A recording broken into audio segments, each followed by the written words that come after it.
stand right here. Guys, pull out your flashlights, guys. Pull out your flashlights. You guys ready? On the count of 3, we're gonna go nuts. 1, oh, Andy, have you turn around. Right there, yep. Ready? 1, 2, 3! 1, 2, 3! Let's do it.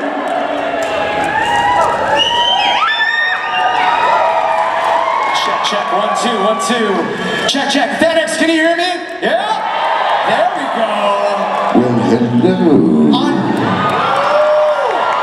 On behalf of everybody in Utah and FanX, Andy Serkis, welcome back to FanX. Thank you. This is the best. This place, honestly, this is one of the best Comic-Cons ever. I love coming here. I had such a great time last time. And to be back is awesome. Thank you for having me back. That is amazing. Thank you so much. We love hearing that. But guess what? This is, like we mentioned, this is a return visit to Salt Lake and to FanX. Last time around, it was a little bit different. There were some restrictions that we were respecting in the entertainment industry. I was talking to one of our longtime volunteers, Aubrey, and she was like, I wonder if King Kong will make an appearance today. What do you think about that, Andy? Will King Kong make an appearance? Maybe. Will Caesar make an appearance? Always. Caesar. What about Gollum? No way.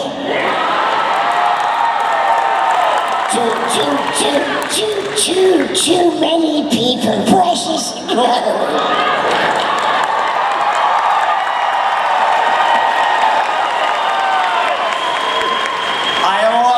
But I know we got a limited amount of time, and I know there's fans with questions.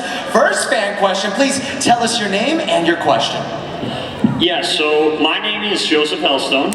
Hey, Joseph. I just wanted to say, Andy Serkis, that from the bottom of my heart, I love you, and I know that what you have done has revolutionized the film industry, and personally, just thank you so much from the bottom of my heart. Thank you so much. That's so kind of you. Thank you. I really appreciate that. Absolutely. So my question is actually not from me, but from my brother who couldn't be here today. And he's a deep thinker, so I'm going to throw you a hard one here. And that is, what are you most proud of when it comes to The Lord of the Rings and the impact for good? And the impact for good? On the impact for good. You know, one of the amazing things about having been part of this extraordinary story, franchise, world, piece of genius writing is that what Tolkien originally stood for, which is a deeper understanding of us all respecting each other, and the whole process of making the films, the whole process of all of the art that went into making those films was about valuing other people, celebrating other people's achievements, and you can see that through the writing, you can see that through Peter Jackson's directing, and the desire to share the stories as they were happening, as they were being made with the fans, because he cares, and we all care so deeply about you guys and the stories that you love. And it's your energy that feeds us and makes us better storytellers. So that is what I think that the legacy really of the films is a kind of a respect for each other, a respect for humanity, and the desire to tell incredible stories through generations. FanX, what do you think about that? Another fan question. I just want to say welcome back, and here's my question. Have you ever rode on Skull Island Reign of Kong, the ride in Universal Studios Florida? I have not actually been on that ride, but you know, I'm fully intending to one day, because I think there's elements of what we created back in the film that I want to really experience. Are you a roller coaster person? A Do you roller love coaster? roller coasters? No, I'm terrible on roller coasters. Don't ever sit behind me on a roller coaster. It would not be a pretty sight. The more you know. Next question. What is your name and what is your question? Oh, me? Oh, name is Andrew Larson. Hey man. Name is Andrew Larson. Nice to meet you, Andrew. Okay. And my question is, do you love Legos? Do I love Legos. Legos. Lego? Legos, like the Lego blocks. Oh, Lego! Yeah, I love Lego. Lego's awesome. Yeah. I grew up as a kid. I used to make models all the time with Lego. It's the most extraordinary toy, and we passed that down to our kids, and they loved it too. No, I adore it. It's the best. Andy Serkis, you make everything magical. I can just listen to you and go, yeah, Legos are like that. That's right. I love that. Next question. Hi. I was just wondering can you compare motion capture from 20 years ago to now? Is the process of what you guys did completely different from now? Or Yeah, I mean, that's a great question. When we started using, it was motion capture, then became performance capture when we started to capture facial expressions. So before, it was film cameras filming the facial expressions and then using the motion capture. But one of the big kind of evolutions was, and this was around the time of when we were making King Kong, of actually putting lots of markers on faces and then almost direct driving the digital mask of the character. So that was a significant change, I would say. When was it? Sort of at least 6 years after that we started shooting on Lord of the Rings. And then the next significant change was being able to shoot motion capture outside of what we call a volume, which was an inside studio space. And that started to happen on the Apes movies. So we were able to now take our suits, put cameras in real environments, in trees, in up mountains, in the snow. And of course, Avatar at that time was happening, and so James Cameron was pushing it for Pandora. And so it was gradually picking up momentum. And then in the games industry also, the desire to create characters in video games that were emotionally, you could really feel for the characters. That was beginning to grow around, from about 2004, 2005. So it was a big movement where it suddenly went from, just a handful of actors doing what I was doing to being really kind of industry standard and a main part of the production process. Because the other thing, remember, is, a lot of big movies, to actually start to put together the ideas of how you're going to do, big battle sequences or action sequences, we use motion capture for what we call virtual production, where we start on previs, where we can have a number of motion capture actors and then place the cameras anywhere and then really start to build up what the big action sequences are going to look like. So it grew from being this tiny little sort of activity to a really mainstream part of the filming process, and to this day it kind of continues to be more and more useful. So yeah, it's had a huge kind of growth. Pleasure. That is incredible. One more before I get to my question real quick. What is going on? What is your question? What is your name? Oh, my name is Robert, or Rob for short, and yeah, welcome Andy. Thanks for coming back. Hi, Rob. Sure, appreciate it. I was just wondering, in between takes of a movie or in your free time, what kinds of music do you like to listen to? I'm a big jazz fan, huge jazz fan. I play tenor sax, and I listen to Miles Davis and John Coltrane, and Nina Simone, and many artists, and I love hip hop too, and I love world music. I listen to everything. You mentioned, real quick, you mentioned hip hop. I believe in possibly 13 going on 30. I don't know if anybody's seen that one.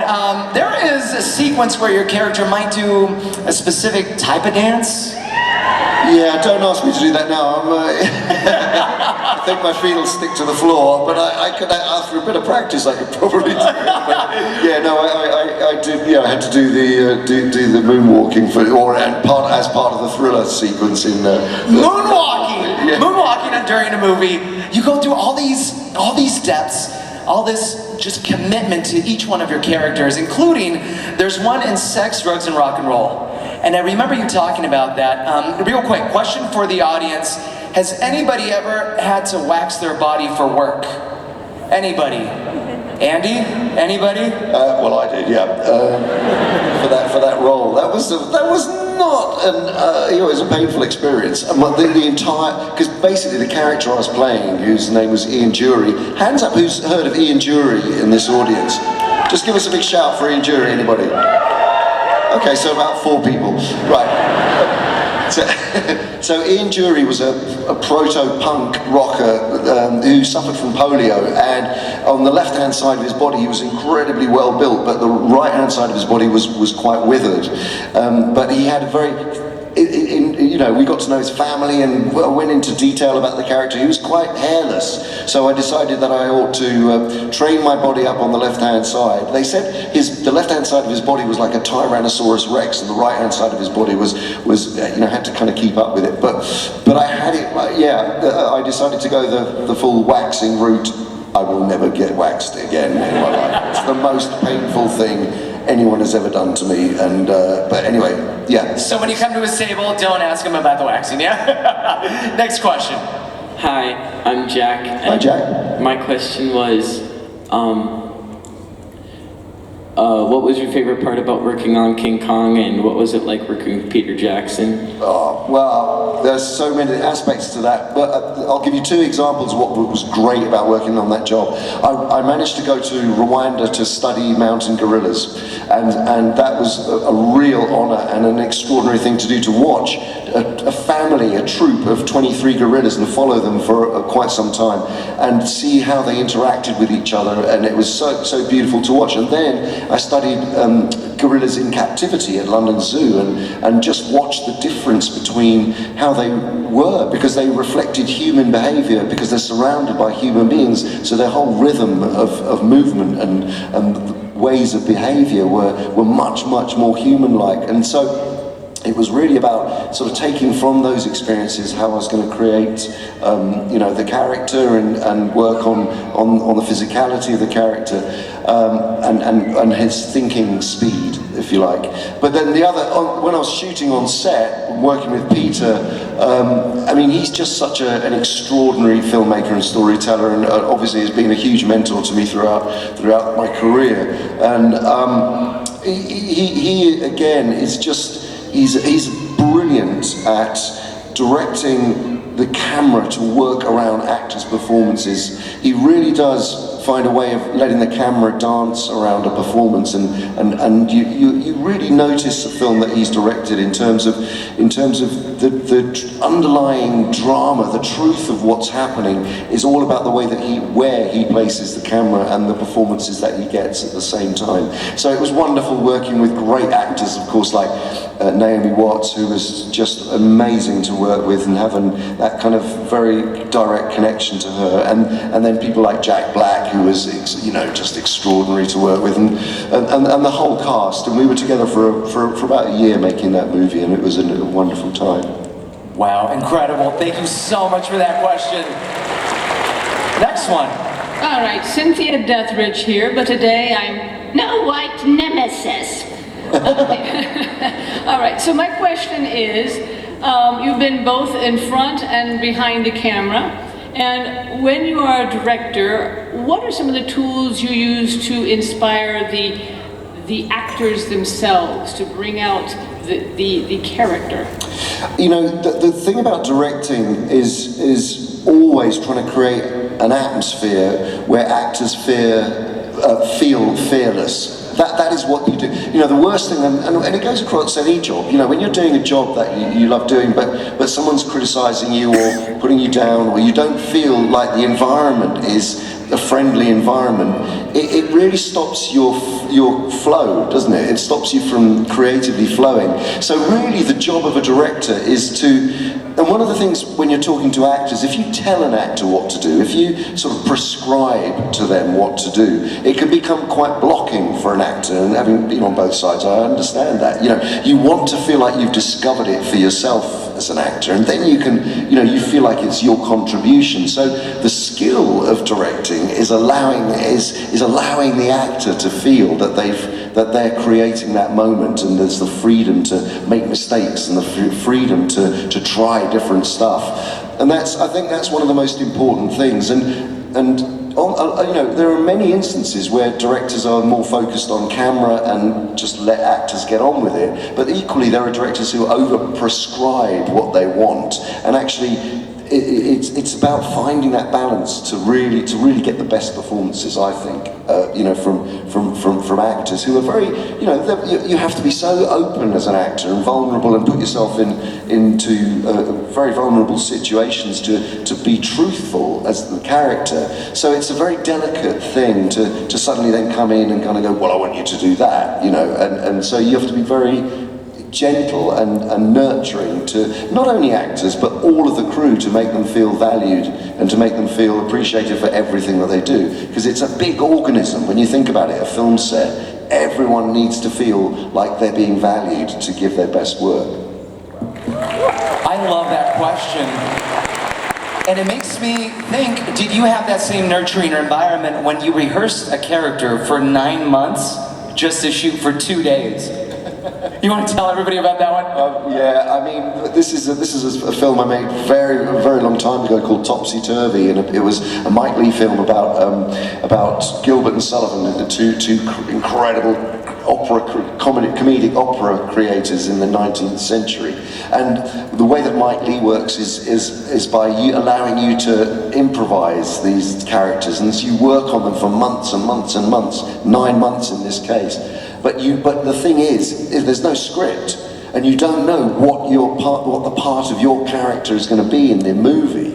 So you're just reacting to the other actors who are all in the same boat as you. Nobody knows. He creates a scenario, and then you're improvising around that scenario. But some of these improvisations went on for hours, but then eventually you realise, as you're saying, after all this work, and it was a big cast, but some people in it, ended up with bigger parts than others. And I had to learn I was playing the part of a choreographer who choreographed all of these operas, and I learned all the choreography for all of them. I learned to do all these various different types of dance of the period and so on and so forth. And in the end, I actually only ended up shooting for 2 days. I was gutted. I was absolutely devastated. It was like I knew everything about the way that this character would behave and researched the period and so on and so forth. But that's the way that he works, and so it's not, you don't look at a script and kind of go, oh, I know what the size of my role is in this picture. So it's a wonderful way of working until you actually realise that you're not going to be in the film very much. Story of an actor. Next question. What's your name? My name is Lizzie, and I was wondering if it ever hurt your throat when you would do the Gollum voice. Did you ever hurt your throat when you were doing the voices for Gollum? It did hurt, at the beginning. It's a good question. It did sort of hurt when I first started experimenting with it, but as many of you might have heard, I created a special juice for myself, which was called Golly Juice, and that was honey and lemon and ginger, and I used to drink it, pints and pints of it as I was doing it. If I was on set all day and working really hard. One of the hardest days I had actually was after we'd made the movies and we were doing what we call additional dialogue recording, ADR. And I remember doing a long session. I was rehearsing a play at the same time, and I came down from Manchester to London to do, and I did an 11-hour session. It was just me re-recording a lot of Gollum's lines, and that was a brutal day. And I remember at the end of it thinking, I'm never going to be able to talk again. But your cat helped you out with the process, right? The process of creating the character. Yeah, the cat, it's true. And again, forgive me if you've heard this story, but one of the inspirations for Gollum's voice was my cat, Diz, coughing up furballs, and he literally threw up in front of me after coughing up this gigantic furball, and it was that whole sound and of his gurgling voice, which kind of went,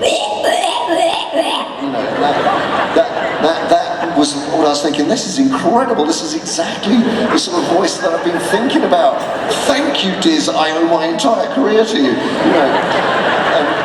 That kind of that involuntary sound that cats make then became You know, that's how it all came about. It was quite amazing. Next question, what's your name?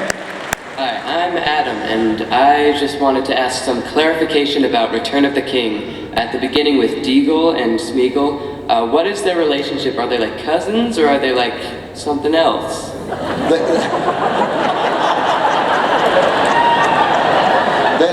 They're cousins. They are cousins. Yeah, they're definitely cousins. Yeah. Good, let's see if we can get one more. Hi, what's your name and what's your question? I'm Luis Rodriguez, and my question is more about Gollum's self-care routine. About what? The self-care routine for Gollum, right? Yes. Self-care. Did Gollum ever take care of his... Sorry, we don't call it that.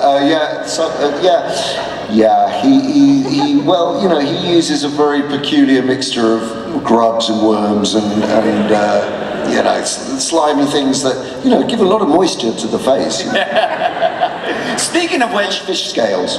I heard that you might have used the voice around the house, especially to your kids back in the day. Like, what would you tell them? Is it when they weren't picking up their clothes? Like, what was happening? No, it was definitely trying to get them to bed, which was probably a bad idea, actually. But you know, it was kind of like, you know, the kids were frequently, like any kid, doesn't want to go to bed and everything, and suddenly it'd be like, it's time for bed, precious. Otherwise, you know what's going to happen. And then they used to go to bed. Chores were done, garbage was taken out, floor was okay, gotcha. That's the motivation. Excellent. Hi, what's your name? Hi, I'm Liam. Hi, Liam. In your opinion, what is your weirdest character? Ooh, that's an interesting one. Boy.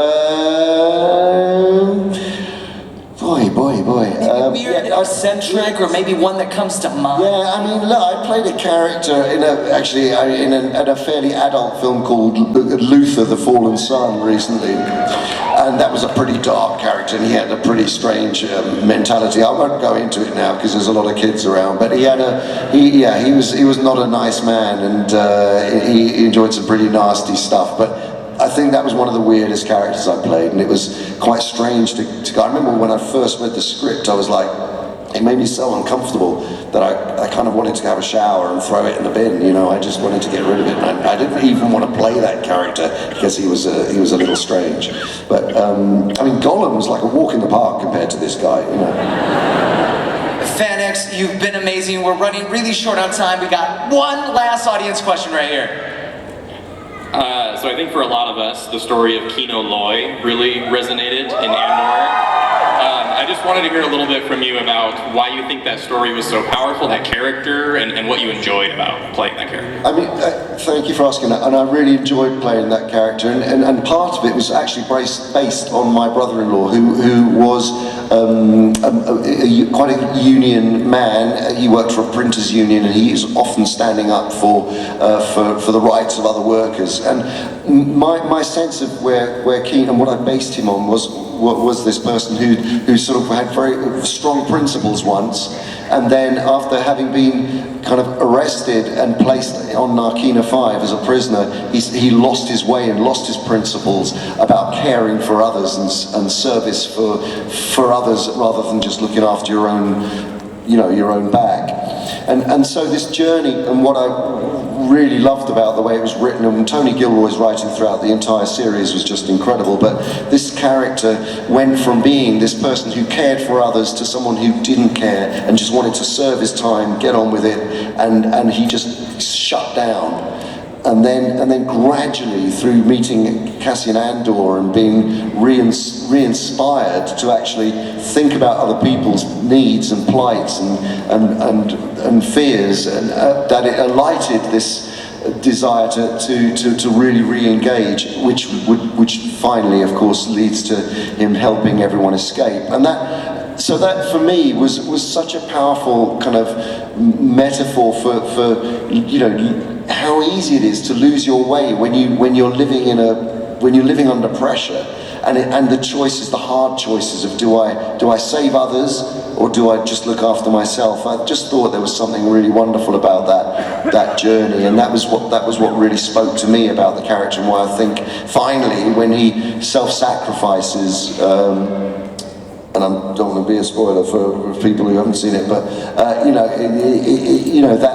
that is why I think it resonated for people, that there was this character that you didn't particularly like, who finally you saw the softer side and the kinder side of.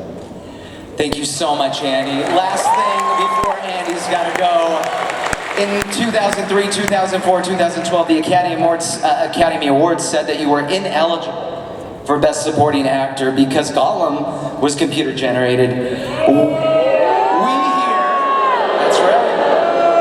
We here at FanX think not only that you should have been nominated, you should have won each and every single one of those awards.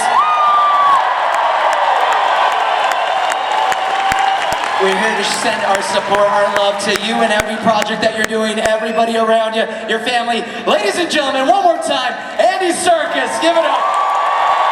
Thank you so much, everyone. Thank you. Thank you very much. One more time, everybody. Please give a huge round of applause, everybody, for Andy Serkis.